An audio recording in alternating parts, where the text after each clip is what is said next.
se você não está satisfeito com a vida que você está levando, ou você não sabe uma nova possibilidade, ou você sabe e não pratica. Então, cabe a cada um despertar para uma nova autoconsciência.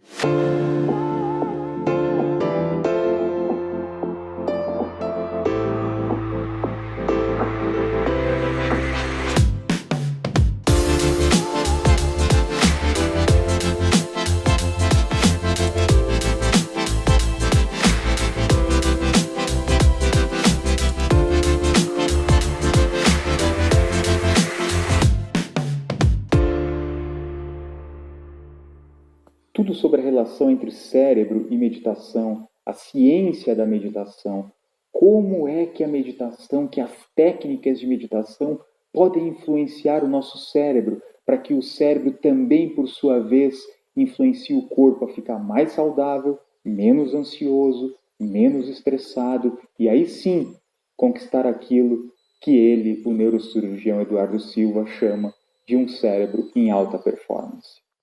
Como é que nós chegamos até você? Porque eu estava buscando, e aí comentei com o Sanit, e ele falou assim, olha, eu conheço um médico que também fala de meditação, que fala desse negócio de mente, cérebro e corpo, então eu vou te dizer que vou te indicar. Ótimo. E que também não é uma coisa comum no ambiente médico, talvez a gente possa começar por isso, né? Também é uma coisa nova e são poucos os profissionais, nem vou dizer especializados, mas interessados mesmo no assunto, né? Com certeza, porque as pessoas, principalmente aqui no Ocidente, os médicos, elas são treinados para curar, e elas não são treinadas para fazer a prevenção, e muito menos, independente de religião, elas não chamam atenção o ato delas poderem espiritualizar, fazer meditação, se alimentar bem, em vez de ficar nesse mundo que nós sabemos que é um mundo de muita agitação, nesse mundo externo, ir para o interior, onde está toda a nossa sabedoria, está toda a nossa conexão com o universo, com os mestres, e está a nossa paz interior. Mesmo sabendo que hoje já existe um bom amparo na ciência, não é? Com certeza. Dos efeitos positivos da prática meditativa, não é isso? Então, mesmo aqueles mais céticos, hoje, cada dia que passa, são mais experimentos que comprovam resultados em diversas áreas, não é, doutor? Com E ainda certeza. continua esse ceticismo na medicina? Como é que está isso? Continua, porque, como eu disse no início, os médicos no Ocidente são treinados para a cura, e muito menos eles procuram a autocura. E eles são muito conectados a medicamento, a cirurgia, e tem hoje vários trabalhos mostrando que as 3 eras da medicina. Se você me permite, eu vou só dar uma ilustrada. Vamos lá.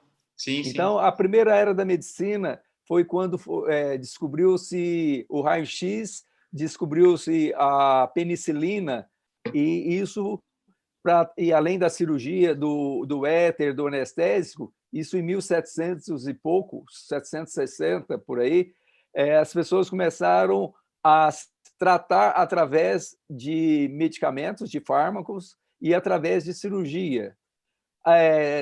Quando Freud começou a mostrar a teoria dele, então eles começaram a observar que a mente também precisava de cura. E no século XXI, o 20, aliás, e começo do século XXI, nessa transição, vários médicos, vários cientistas começaram a observar que há uma possibilidade de cura através da mente, através do espírito. Então, hoje é descrito Larry Dossey, um médico americano, que tem a primeira era, que é a era dos fármacos e cirúrgico, a segunda era através da psicologia, da mente, e agora a terceira era, a era da espiritualidade. É lógico que, por exemplo, se um paciente chegar hoje com uma infecção, com a meningite, com apendicite ou qualquer outra cirurgia, outra situação de emergência, é usada a primeira era, antibiótico e cirurgia. Em muitos casos, se usa a segunda era, que é através da mentalização, da psicologia. E hoje está mais que comprovado que, através de prece, de meditação, de emanação de energia, não só mental, mas também através das mãos, é possível cura. Através de uma nova medicina, é uma medicina que nós denominamos medicina espiritual. É lógico que em algumas fases tem que se unir as três. Agora, a partir do momento que as pessoas elas chegam numa condição de prevenção, elas podem usar a medicina espiritual para não haver necessidade de usar a psicológica, ou mental, e nem a física. Então, essa, na minha opinião, que é a grande sacada. Você não precisa sofrer uma doença, ou mesmo um câncer, por exemplo, precisar sofrer uma cirurgia, quimioterapia, radioterapia. Há hoje trabalhos que várias curas através da espiritualidade, através da meditação, da visualização, da imaginação, sem necessidade de bisturi. É lógico que muitas pessoas podem falar, mas isso não é tão fácil, tão simples. Eu não estou dizendo que é simples ou fácil, estou dizendo que é possível. Talvez esse achar que é difícil é a primeira barreira que essa pessoa tem que eliminar. Porque, não é? Porque senão ela própria vai estar somatizando isso no corpo. E é lógico que vai ser difícil. Não é? O cérebro não vai entender essa mensagem que vem da dificuldade e não vai tornar as coisas mais difíceis se isso começar assim? Com certeza. Hoje nós sabemos que para ter um bom manejo, controle do cérebro, nós usamos 10% da nossa capacidade cerebral de forma consciente. Uhum. E de forma, lógico, voluntária. E 90% é através do subconsciente. Sim. Quando as crenças elas começam a ser implantadas desde a infância, e é lógico que pode ser implantada em qualquer momento, mas fica muito marcado desde a infância, as pessoas acreditam. Por exemplo, se chega o pai e fala assim, dinheiro é sujo, não faça isso, a criança ela não tem uma capacidade de questionar. Ela funciona como uma esponja, então ela aceita. Ela aceita dos pais, dos professores, da religião, eventualmente da política, da família, da escola. Sim, tudo. Uma maneira que infiltra, ela não questiona e ela... Nem pode nessa idade, nem pode. Ela é refém de tudo isso, não é? Com certeza. Então, às vezes, a pessoa está com 50, 60, 70 anos e se ela não teve a oportunidade de fazer essa limpeza das crenças, elas tendem a perpetuar. Só que a perpetuação de crenças limitantes vai levar a, eventualmente, doenças, a desconforto físico, mental, emocional, a dores, a somatizações. E por isso que é importante, vou entrar um pouquinho na meditação, a partir do momento que nós entramos no estado de contemplativo, no estado de relaxamento, de introspecção, de visualização, de imaginação, e chegamos na meditação, onde nós aprendemos a esvaziar o nosso diálogo interno, bloquear os 5 sentidos e, através mesmo das pessoas que eventualmente estão tendo desafios ou numa fase inicial de meditação, um princípio básico é focar na respiração. Focando na respiração, você libera esses estímulos vindo dos 5 sentidos e mesmo o diálogo interno, que eu posso ficar pensando, será que funciona? Será que não funciona? Que é o mais difícil, bobeira, não é? Que é o sexto sentido, como disse o Buda. É o mais desafiante, porque isso está dentro de você. E no dia a dia, nós temos em torno, segundo vários trabalhos, de 40 a 60 mil pensamentos. E, Imagina. Infelizmente, esses pensamentos, por dia, a grande maioria, eles são repetitivos. É o que aconteceu ontem, anteontem, semana passada.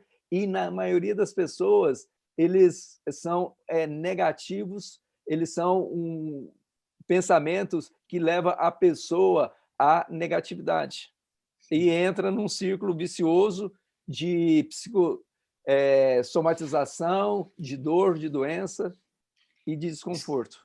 E se nós formos investigar um pouquinho a origem desses pensamentos, se o praticante de meditação conseguir se esforçar nesse sentido, fatalmente ele vai encontrar que nem é dele aquilo tudo que ele estava pensando, não é? E aí ele vai chegar onde você disse, ele vai conseguir a origem disso e vai ouvir a voz do pai dele na cabeça, né? A do professor, sei lá, do primeiro chefe. Então existe uma identificação com algo que nem é nosso, nem é um pensamento original nosso. Olha a coisa como, não é, como é profunda e precisa de uma investigação. Por que tem muitos resultados positivos nos praticantes de atenção plena? Por que ficou famoso o tal do mindfulness? Não é? Eu imagino que seja por isso, porque com o tempo de prática, os pensamentos têm menos força sobre a gente, certo? É isso aí, Gabček.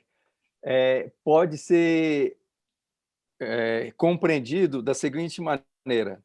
No nosso cérebro, nós temos entre 86 e 100 bilhões de neurônios.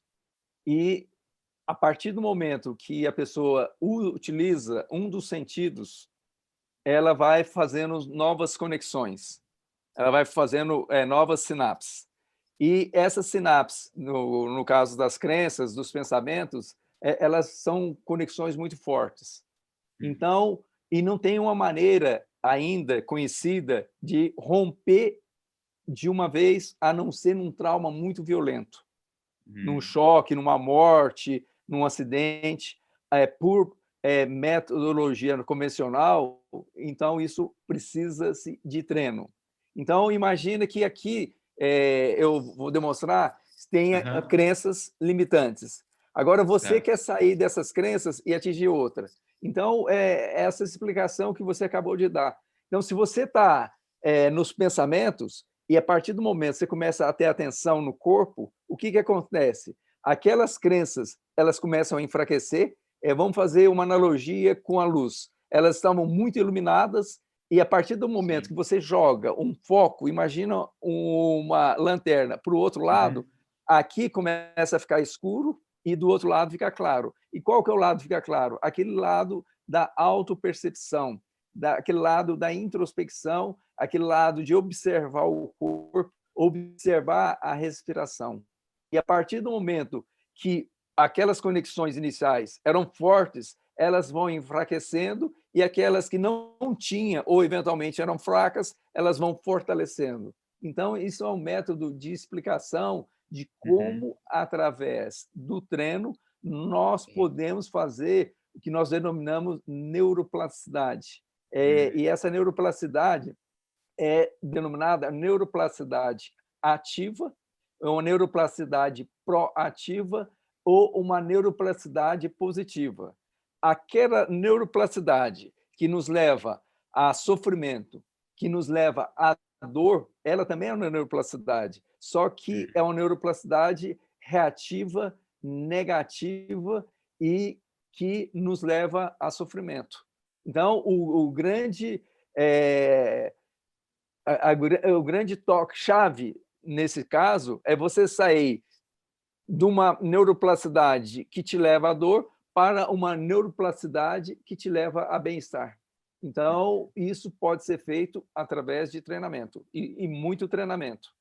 E não voltar a criar novas, né?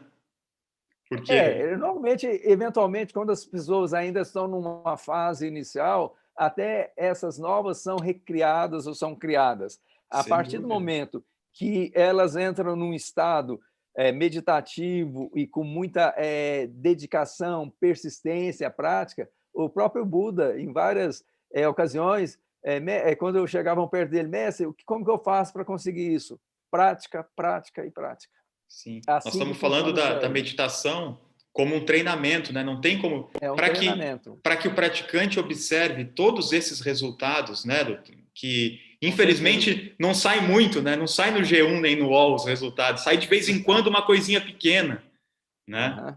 Imaginemos que as pessoas que estão em casa agora nos assistindo, que elas não têm nenhuma experiência com a meditação, estão vendo esse diálogo e elas comecem a praticar. Já existem evidências de que a partir de 21 dias, depois 40, 60 dias, já é inclusive possível de mensuração através de exames, não é? Clínicos, sei lá, exame de sangue, exames, como é que Eletroencefalograma e ressonância eletroencefalograma. magnética funcional. Inclusive, tem uma médica, Lara, da Universidade de Chicago, ela fez uma mensuração da seguinte forma: ela fez 2 grupos, um grupo controle, que eles falavam, que ela orientava, procura respirar, relaxar, ficar calmo, e um outro grupo que ela orientou todos o básico da meditação. E foi observado, através principalmente de eletroencefalograma e ressonância magnética funcional, que a região do córtex pré-frontal, ele que é o responsável pela paz, pela tranquilidade, pelo sossego, pela calma, ele aumentou o córtex cinzento, da substância cinzenta. Enquanto que as pessoas que não meditaram, não mudou nada. Isso praticando a meditação 5 dias por semana, durante 20 minutos, por 8 semanas.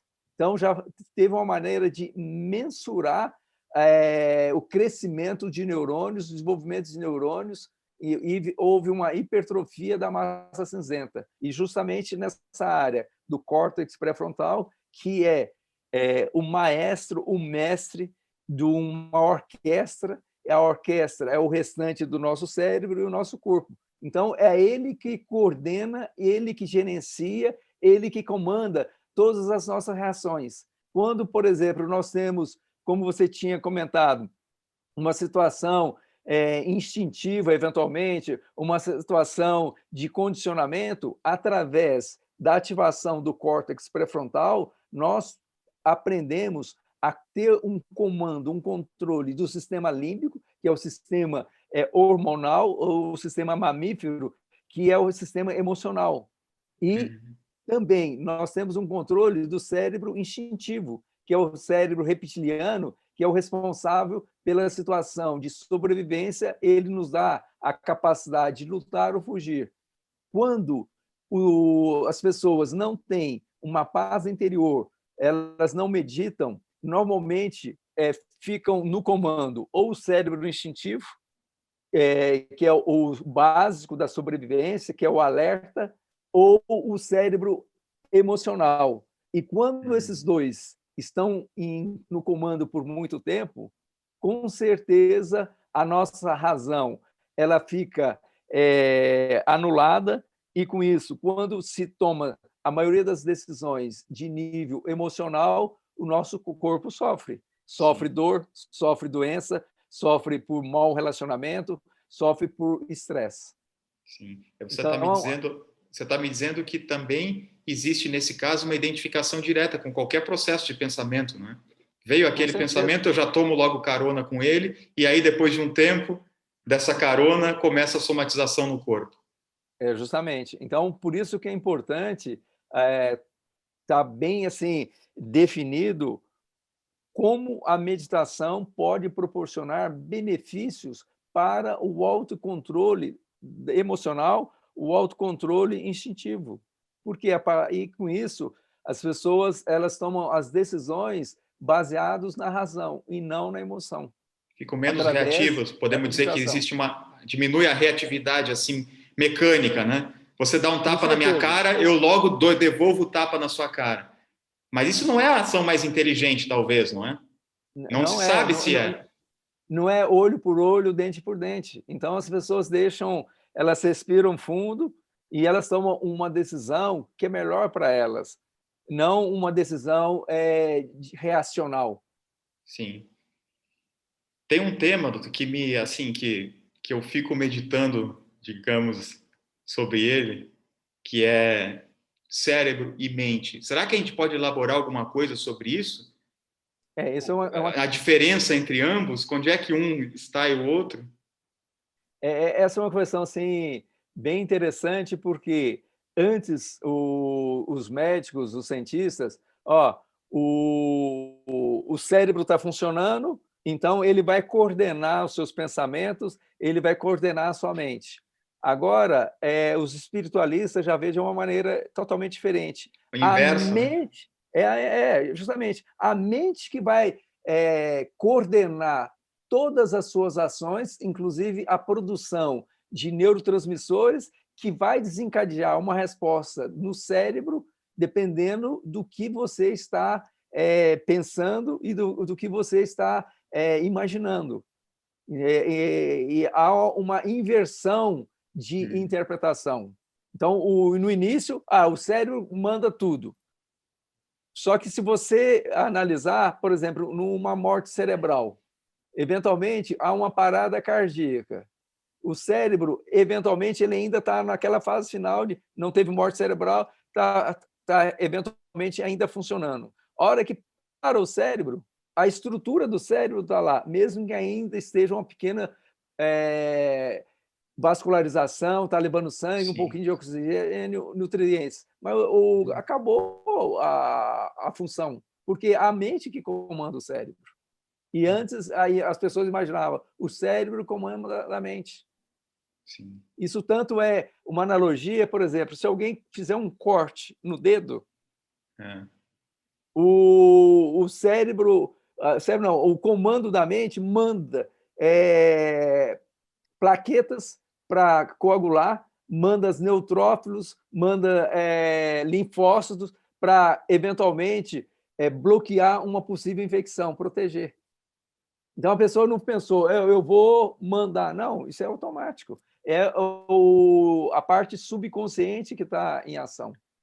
A gente poderia elaborar alguma coisa assim como se o cérebro, esse órgão que está aqui, ele sendo o HD, o hardware, justamente isso. e a mente é o software, porque é algo invisível, você não pode me dar a sua mente. O teu cérebro eu posso tirar da sua cabeça agora, mas se eu pedir para você me dar a sua mente, não é algo, digamos, material, não é?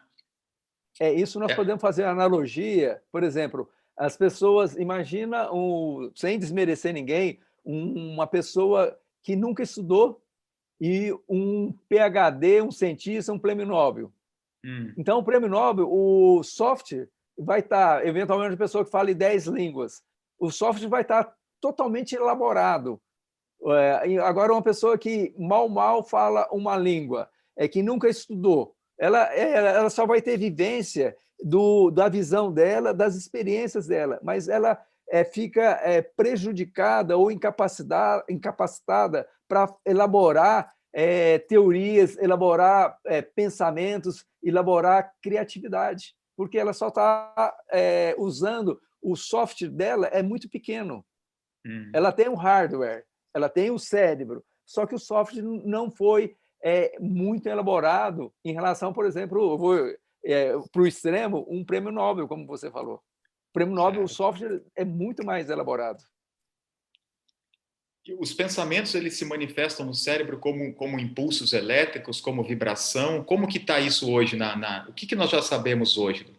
Como é que eu identifico que existe um processo de pensamento ocorrendo nesse momento no cérebro? Normalmente, se você monitorizar o cérebro, dependendo o que você está pensando, algumas áreas, a monitorização não só são ativadas, não só eletroencefalograma, mas mapeamento cerebral, que com, total, às vezes, né? 120 canais, praticamente todo o cérebro.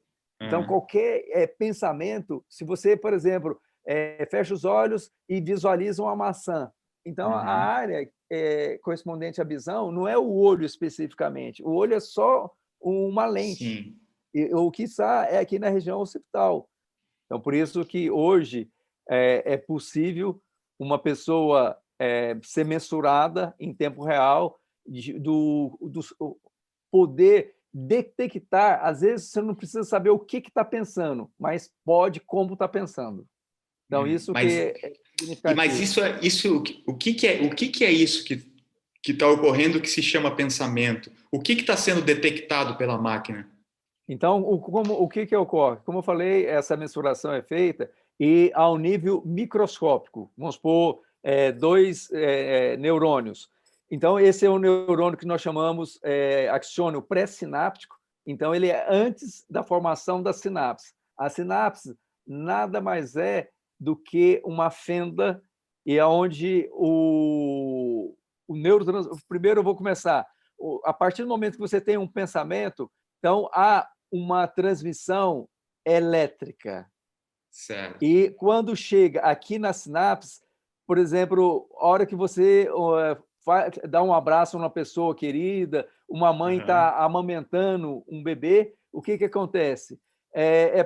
Esse estímulo elétrico, ele carrega uma produção de ocitocina, e a ocitocina é liberado aqui na região da sinapse, e a hora que ele passa para o outro dendrito, por outro neurônio, esse neurônio ele recebe aquele estímulo de prazer, e isso repercute, dependendo da quantidade de ocitocina, num prazer assim, momentâneo, e um prazer que as pessoas se sentem com compaixão, com um amor, com empatia, e principalmente quando tem um relacionamento amoroso ou um relacionamento pai-filho, filho-pai. E mesmo se você abraçar uma pessoa que você nunca viu, mas com um sentido de amor puro, incondicional, mesmo que não tenha conotação sexual nenhuma, você produz endorfina depois de 30 segundos. Endorfina e ocitocina. E da mesma maneira não ocorre para o outro lado? Porque nós estamos falando de prazer, de sensações positivas, de afeição, certo? Nesse sentido de amorosidade, de compaixão. Então, existe esse impulso elétrico e o neurônio se comporta dessa maneira. Por outro lado, existe o nascimento também de uma coisa negativa, né? Através do processo de pensamento, que também é construído da mesma forma e também é um impulso elétrico, certo ou não? Não, é certo. A única diferença, por exemplo, está levando bem-estar, prazer, porque é um pensamento positivo, proativo, otimista. Enquanto que, a partir do momento que a pessoa emana emoções, por exemplo, raiva, medo, ódio, tristeza, o que está acontecendo? Está havendo uma produção de hormônios que vai manifestar aquilo que a pessoa está sentindo. Então, por exemplo, se ela está estressada, vai haver a produção de cortisol, adrenalina e noradrenalina em alta dosagem. E isso leva à intoxicação dos neurônios, destruição dos neurônios e de cada célula do nosso corpo, quando é uma produção excessiva. E aí não vira uma bola de neve, e aí vira uma retroalimentação, não é? Porque você não sai nunca disso, porque também vira uma consequência, esse estado estressante vira também uma consequência, né? Não só a causa lá em cima, como a consequência. É uma coisa que chamou a atenção, justamente, é uma retroalimentação. Quanto mais você está em raiva, mais você produz os hormônios deletérios, mais esse hormônio te leva a manter o ciclo da raiva. E se você não der uma saída, não quebrar, não cortar esse ciclo, perpetua. Por isso que você vê, eventualmente, pessoas 10, 20, 30 anos com depressão, ansiosas, com angústia, com tristeza, com pensamentos suicidas, e elas não conseguem ver uma luz no fim do túnel, porque elas estão fazendo um loop dessa produção de hormônios maléficos para o corpo dela. Fico imaginando se nas escolas ensinassem as crianças a meditar em países como o Brasil. Você imagina como seria a sociedade que hoje, mais do que comprovadamente, não está dando certo, né? Com certeza. Tem algumas escolas que já têm um início de meditação para crianças. Agora, se isso se tornasse eu não vou falar obrigação, mas um estímulo ou uma regra, sim, isso mudaria completamente. A formação, inclusive, né? A formação biológica, físico-química, tudo do corpo, né? Do cérebro, mente. Não só a parte física, mas a parte biológica como um todo, a parte mental, a parte emocional. Imagina uma criança que, em vez dela ter desavenças, raiva, eventualmente até questões de briga com essas crianças, respirasse, meditasse, ela iria abraçar essa criança, ela iria ser proativa, ela iria ter mais empatia, mais compaixão. E, com isso, a menor chance de ter doenças, não só física, como mental também, ou fazer uma condição de somatização corporal. E essa é uma outra área que talvez seja ainda mais desconhecida dos pais e mães que vão nos assistir, que estão vendo esse vídeo, é que já existem também experimentos feitos com crianças, feitos em escolas do uso da meditação. Algumas crianças tinham déficit de atenção, que hoje é um diagnóstico comum, não é? Mas esses experimentos feitos com crianças que praticam de maneira lúdica, sabe, que tem um mínimo contato com a meditação, tem revelado assim coisas muito interessantes. Por exemplo, esse déficit de atenção simplesmente desaparece. É uma coisa muito interessante o que você falou, Gabi Schack, é que quando a criança... O que é um déficit de atenção? A atenção está fora, ela vê um avião passando, ela distrai, um barulho distrai. A partir do momento que ela começa a meditar, ela começa a se focar mais no corpo dela, na respiração, e ela começa a ficar mais calma. E, com isso, uma maneira de aprendizado é a atenção. Porque se você está, por exemplo, agora online, assistindo aula, uma criança assistindo aula atualmente, num vídeo, e se tem um barulho lá fora da casa dela, ou se um irmãozinho dela está chamando a atenção, ou se ela está com fome, ou se ela está com frio, se algum dos sentidos dela está sendo muito estimulado, como que ela vai concentrar numa tela de computador, ou numa lousa, ou num professor? Como. Não tem como. Imagina com 7, 8. Hoje em dia as crianças de 7, 8 anos, 9 anos, têm que ver todas as aulas, não na sala com os amiguinhos, como a gente está aqui na frente do computador. Imagina, a criança deve ficar... Não tem coisa mais chata, né? Mas justamente fica com tédio, porque uma coisa é você ter a interação com as outras crianças, você, de uma forma ou de outra, tem o intervalo, tem o recreio, você vai brincar, vai... Isso nós estamos falando em crianças pequenas. Agora, imagina uma criança de 7, 6 anos, 8 anos, ficar de frente 4 horas no computador e depois tem que fazer mais as tarefas.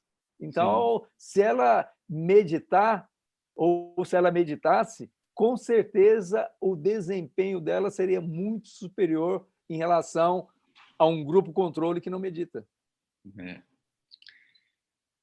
Durante algum tempo, doutor, e ainda hoje, eu tenho trabalhado com atletas profissionais. Então, uma identificação que eu tenho feito, uma constatação, é que mesmo nesse ambiente em que se quer um corpo super saudável, um corpo rendendo o máximo, eles estão muito aquém do que poderia ser o máximo para aqueles corpos. Não é? Não sei se você concorda com isso também, de ter um corpo no máximo que ele pode render, sem fazer um treinamento mental com base em meditação e técnicas dessa natureza.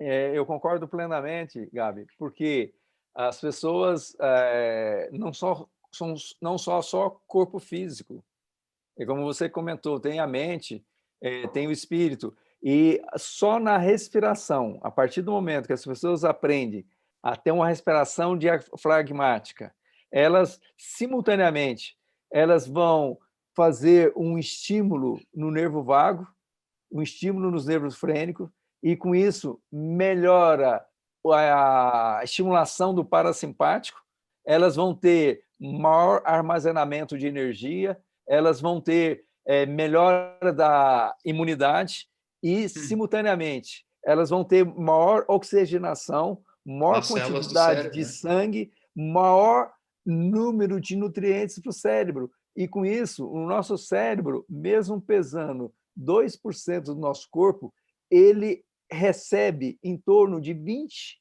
a 25% de todo o oxigênio, sangue e nutrientes. Imagina. Cérebro sem nutriente, sem oxigênio, Sim. é um cérebro... E agora, doutor, o nutriente principal é o oxigênio, É que justamente está aí isso. disponível. Tá, ainda não se cobra imposto. Então, Sim. nesse aspecto, as pessoas, se elas imaginassem, por exemplo, um atleta qualquer área, se quiser ter alta performance que eu falo assim, de um nível superior, não é só a parte física, ele tem que treinar a parte mental. Um exemplo, não sei se vocês sabem a história, para quem não esteja nos assistindo, é do Phelps.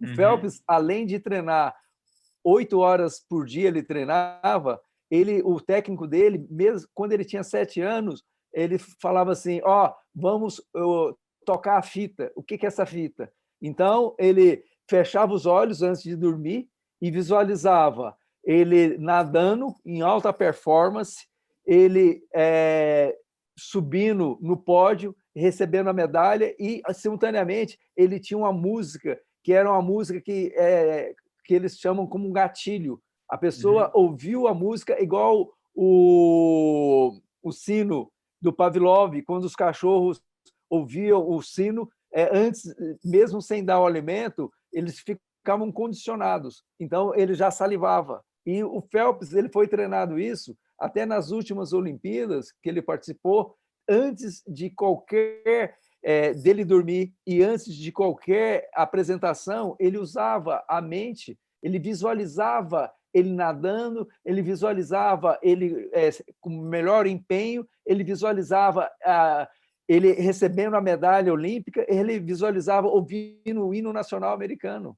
Então, ele podia só treinar às 8 horas, mas o que fez o Phelps ser o grande atleta de todas as Olimpíadas, o maior número de medalhas olímpicas, foi, além do treino mental, além do treino físico, o treino mental. Sim. É o que você acabou de falar, Gabi. Mas e olha só, e você me disse apenas uma técnica de visualização que ele fez. Imagina se ele entra num treinamento num nível mais profundo, em que ele experimente outras, não é? Com certeza. Ele já foi gigante, teria sido muito maior. Nós falamos que o processo de pensamento, existe aí um impulso elétrico, certo? Existe algo elétrico vivo. E químico, né? Exato, elétrico e químico, muito bem. Vamos imaginar um atleta que pratica há muitos anos, ou seja, aquele corpo já repetiu determinado método de treinamento por 5 anos, 10 anos, 15 anos, certo? Sim. Então, esse corpo já sabe, ele já repetiu isso, né? No consciente e nos 90% inconscientes de tanta repetição, o cérebro já está mais do que, né? Já reconhece mais do que o necessário, como ele deve se comportar. Os movimentos, o tempo, a reação, tudo isso, não é verdade? Já houve muita repetição, houve muito treinamento. E aí, durante a prova, e aí na hora do jogo, ele treinou a cobrança de falta, doutor, 1000 vezes. Dessas 1000 vezes, ele acertou quase todas no mesmo lugar. Durante o jogo, que ele é submetido a uma situação de pressão, de confronto e outras coisas, ele não acerta. Então, é aí que eu queria chegar. Por que ele não acerta? Por que o salto ficou mais curto do que o salto treinado, que era mais longo? Essa é uma questão, Gabi, bem interessante. Isso não só atletas, mas em todo ser humano, e principalmente isso dá eventualmente um branco quando as pessoas vão fazer vestibular, vão fazer prova. Por quê? Mesmo que ele tenha esse condicionamento de treinou muito já, né? De repetições, isso há um condicionamento que vai para o subconsciente, já está no automático. Está igual, gravado. Por exemplo, um exemplo está gravado. Um exemplo bem típico: a pessoa que começa a dirigir, a hora que você vai conversar com ela, não, eu estou dirigindo. Então, vai colocar um som, não, eu estou dirigindo. Aí, depois de várias horas, isso eu tenho brevet de avião, no mínimo 40 horas. Um piloto excepcional são 10.000 horas de treino. Agora, mesmo um piloto de 10.000 horas de treino, mesmo um atleta profissional ou qualquer ser humano no dia a dia, mesmo que ele tenha esse condicionamento, se ele perdeu a atenção, se ele está tendo um pensamento que eu poderia chamar disruptivo, ele rompe a sequência, um pensamento que tenha emoção. Se ele está, será que eu vou ganhar, não vai? Aí começa aquele medo. E tudo isso, uma produção de neurotransmissores, esses neurotransmissores vai ficar no comando do circuito emocional, e ficando no comando do circuito emocional, fica no subconsciente. E o comando do circuito racional, que é aquele de atenção plena, por isso que o mindfulness, atenção plena, ele perde toda a capacidade de manter a performance. Não porque fisicamente ele está incapacitado, porque na mente dele e racionalmente ele está desconectado de todo o eixo cerebral, que nós poderíamos resumir, como eu falei anteriormente, do cérebro reptiliano, do cérebro límbico e do cérebro racional, o neocórtex, ele tem essa desconexão. Se, a partir do momento que ele tem essa desconexão, ele perde o foco e não acerta. Igual, por exemplo, um tiro ao alvo, ele perde o alvo, ele vai atira para todo lugar, menos no alvo. É o que acontece, se as pessoas não têm uma atenção plena, porque o cérebro ele desconecta de todos as três partes, do que eu estou falando didaticamente, mas na verdade é uma só, as três partes estão desconectadas, então ele não tem a manutenção da performance. Nós podemos chamar de distração até, né? Que é o oposto da distração. atenção. Distraiu, e aí já existe hoje trabalho sobre o estado de flow, chamado estado de flow, de fluxo, não é? O fluxo é quando o corpo está ali totalmente pleno, não é? Leve, e faz simplesmente aquilo que ele tem que fazer.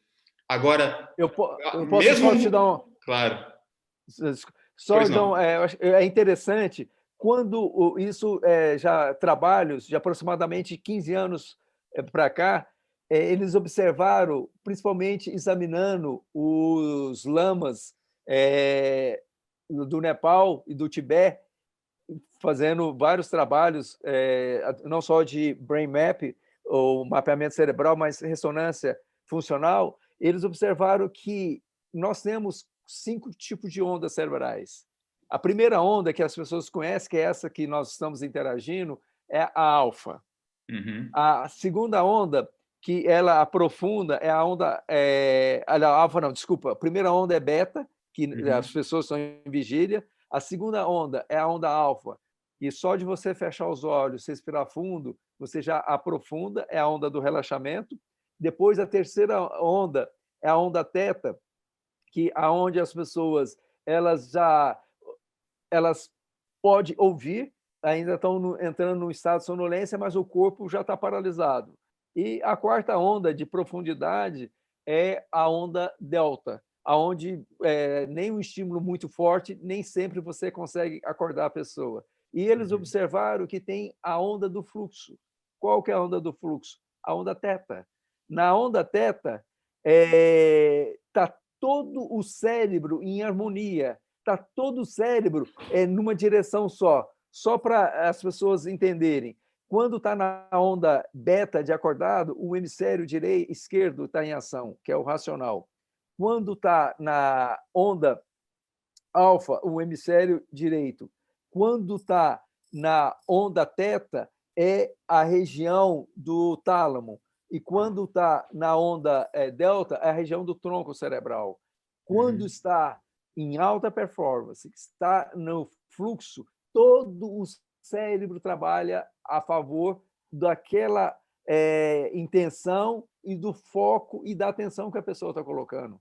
Então, imagina, se nós considerarmos que a possibilidade do cérebro trabalhar em alta performance seria 100%, quando a pessoa está no alfa, ela está trabalhando em torno de 15%. Quando ela está no beta, ela está trabalhando 10%. Quando ela está no teta, ela está trabalhando em torno... Isso não é estudo, isso é só uma analogia. Em torno, por exemplo, de 40%. Quando ela está em delta, 60%. E quando ela está em gama, 100%, teoricamente, e alta performance. Um único pensamento que a gente se identifica pode cortar esse fluxo durante a prática esportiva. Não há tempo para pensar, não é? Não há. Imagina se a bola vem para você, você tem que, não, agora eu vou dominar com o pé direito, tocar com o pé esquerdo. Não existe tempo. É um fluxo, por isso que é fluxo. É direto, é instantâneo. Não há interrupção. Se interrompeu, o corpo pode errar, não é isso? É lógico. Então, veja, um único pensamento pode, entre aspas, cagar tudo. Pode bloquear ou anular esse fluxo. Por exemplo, eles falam que o Messi ele tem autismo, algumas características de autismo. Sim. Se você observar o Messi jogar, ele está conectado com ele. Ele não está tendo uma percepção ampla do ambiente, dos outros jogadores do adversário. Doutor, então eu te agradeço, te deixo para as palavras finais, tá bem? Eu espero que esse conteúdo a gente possa replicar bastante. E assim, quem fala desse assunto tem uma missão, que é compartilhar isso.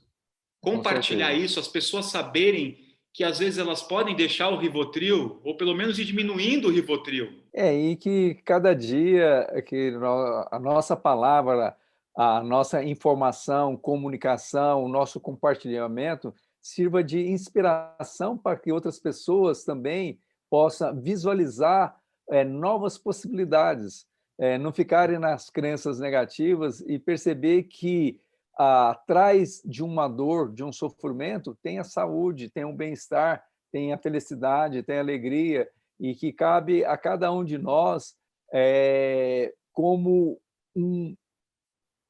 uma pessoa que está buscando, um buscador, eu poderia dizer, um buscador, como você disse, da saúde, um buscador de uma mente controlada, um buscador de uma emoção controlada, um buscador de uma espiritualidade. Então, cabe a cada um despertar para uma nova autoconsciência. Porque uma das coisas importantes se você não está satisfeito com a vida que você está levando, então é importante você analisar, ou você não sabe uma nova possibilidade, ou você sabe e não pratica. Então, é isso que é importante as pessoas deixarem de dar a vida delas, de deixar com que outras pessoas tomem conta da vida dela. Elas têm que assumir uma responsabilidade dos seus atos, dos seus pensamentos, e com isso, a partir de um momento que se tem uma condição que não é agradável, por que não mudar? Por que não ir atrás de informações, de conhecimentos? E eu vou dizer mais, Gabi, por que não sair dessa zona de conforto, deixar de procrastinar e, principalmente, deixar de autossabotagem? A grande maioria das pessoas que sofrem, normalmente, elas estão incluídas nessas três situações. Ou elas estão procrastinando, estão deixando de uma atitude, uma ação que elas sabem que é a melhor para elas e elas não executam, ou elas estão se autossabotando, elas também sabem e não fazem, ou, eventualmente, elas não querem sair da zona de conforto. A zona de conforto, como o próprio nome diz, numa fase inicial é confortável. Agora, imagina, para nós que meditamos, ou uma pessoa que nunca meditou, você ficar sentado numa posição ereta é confortável, até que isso te leve a você se sentir incomodável. Então, mesmo a zona de conforto, depois de algum tempo, ela é desconfortável. E para você, por exemplo, imagina ficar numa posição de lótus 1, 2, 3, 10 horas. Começa a ficar desconfortável, por mais prática que as pessoas têm. Então, é uma posição inicialmente confortável, mas ela precisa alongar, ela precisa movimentar, porque a vida é em movimento. Mesmo quando nós estamos em estado meditativo, nós estamos girando uma frequência vibratória no nosso corpo, nós estamos emanando energias e recebendo do universo. A energia cósmica, energia telúrica, e com isso nós estamos entrando em harmonia com o nosso ambiente, com o local onde nós estamos, e principalmente entrando em harmonia com os nossos chakras, alinhando os nossos chakras, e aqui no nosso chakra coronário, nós conseguimos manter uma harmonia de calma, de relaxamento, de vazio e de silêncio. Então, a meditação nada mais é do que deixar essa agitação. Imagina como nós conversamos antes, os elétrons todos agitados, e se, teoricamente, nós conseguirmos acalmar e manter uma nuvem de energia que vai nos possibilitar fazer uma nova neuroplasticidade na nossa vida, com capacidade de nos manter sadios, saudáveis, em harmonia conosco mesmo, em harmonia com as outras pessoas, em harmonia com o ambiente, aonde nós possamos emanar ondas de empatia, de compaixão, de amor, e, com isso, gravitar num centro de autocontrole, de prosperidade, de uma situação onde nós encontramos o vazio que é preenchido de harmonia. Então, esse é um dos objetivos, eu acredito, que é da maioria das pessoas, só que por falta de informação, ou quando, como eu já disse, elas estão na zona de conforto, procrastina ou autossabotagem, elas não atingem esse, nós poderíamos chamar nirvana, ou essa condição de plenitude, de bem-aventurança, que está à disposição de cada um que, de uma forma ou de outra, que procure. Porque isso não é privilégio de pessoas espiritualizadas, de pessoas estudadas, que têm PhD. É privilégio de todos os seres humanos, eu costumo falar nas minhas palestras, que respira e que tem um propósito, um objetivo de mudar o seu padrão vibratório e, consequentemente, o seu padrão de vida. A meditação não pode ser uma coisa separada, que você senta 15 minutos de manhã e 15 à noite. Isso é no começo, para você pegar a habilidade da coisa, para você entender como funciona essa relação, começar a observar o seu corpo respirando pela primeira vez. Mas logo você tem que estar andando e a meditação presente, não é? Fazendo amor com a sua companheira, o seu companheiro, e a meditação está ali fazendo a comida. O que você chamou a atenção é muito interessante, Gabi. Na verdade, é a partir do momento que você está presente em qualquer ato. Se você vai dormir, vai dormir. Se você vai praticar um esporte, fazer uma atividade física, presença total. Se você está comendo, como você falou, realmente a melhor assimilação, absorção de alimentos. E outra coisa, você não produz excesso de ácido clorídrico, você não produz pouco ácido clorídrico, você produz tudo numa condição de plena harmonia. E a partir desse momento que nós estamos com a atenção plena, vivendo o momento, então não tem bom ou ruim, é o presente, é o que é. Muito obrigado, prazer em te conhecer nesse momento virtualmente. Espero que a gente possa ter outras conversas dessas esclarecedoras e continuar levando isso para as pessoas ouvirem. E se fizer sentido para elas, não é? Para que elas incorporem isso nas próprias vidas. Muito obrigado mesmo pelo seu tempo e pela sua disposição. Eu que tenho que te agradecer, agradeço ao Paulo, e eu estou à disposição porque, como você bem disse, Gabi, no início, a partir do momento que você começa a ter informações, conhecimentos, seria uma, entre aspas, sacanagem você ficar só com você. Então, quanto mais você puder compartilhar e que possa servir de inspiração para um ser humano ou vários seres humanos, com certeza aquelas pessoas estão fazendo e vão fazer uma grande diferença na vida delas. Um grande abraço, boa noite. Tá outro. Boa Valeu. noite.